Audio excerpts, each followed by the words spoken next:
সকাল ৯টা থেকে দুপুর ৩টা পর্যন্ত স্বাস্থ্যসেবা দেওয়ার কথা থাকলেও জনবল সংকটে পিরোজপুর মঠবাড়িয়া উপজেলার বাইশকুড়া ইউনিয়ন স্বাস্থ্য ও পরিবার পরিকল্পনা কল্যাণ কেন্দ্রটিতে এভাবেই ঝুলছে তালা। একই চিত্র জেলার অন্যান্য স্বাস্থ্য ও পরিবার কল্যাণ কেন্দ্র, কমিউনিটি ক্লিনিক ও উপস্বাস্থ্য কেন্দ্রে। লোকবল ও চিকিৎসকের অভাব এবং সময়মতো ওষুধ সরবরাহ না থাকায় বন্ধের পথে ৫৪টি ইউনিয়ন স্বাস্থ্য ও পরিবার পরিকল্পনা কল্যাণ কেন্দ্র। এতে চিকিৎসা সেবা থেকে বঞ্চিত গ্রামের রোগীরা। আমরা এখন তো অসহায় জায়গা, ডাক্তার থাকতো বা আসতো বা ওষুধ আসতো, আমরা তো একটু পিরিজপুর না যাইতে পারতাম। আসতে ইচ্ছে করে না, কারণ এখানে ওষুধ নিতে আসার পর আমরা ওষুধ পাইতেছি না। ৭-৮ মাস আসি আমি ঔষধ পাই না। জনবল কম, প্লাস হলো যে আপনার ঔষধের সংকট।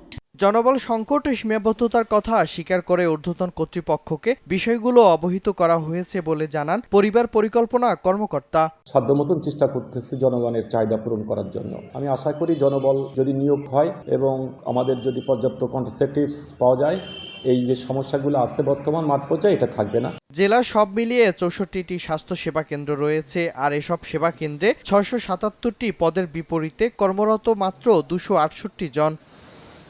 সময় সংবাদ, পিরোজপুর।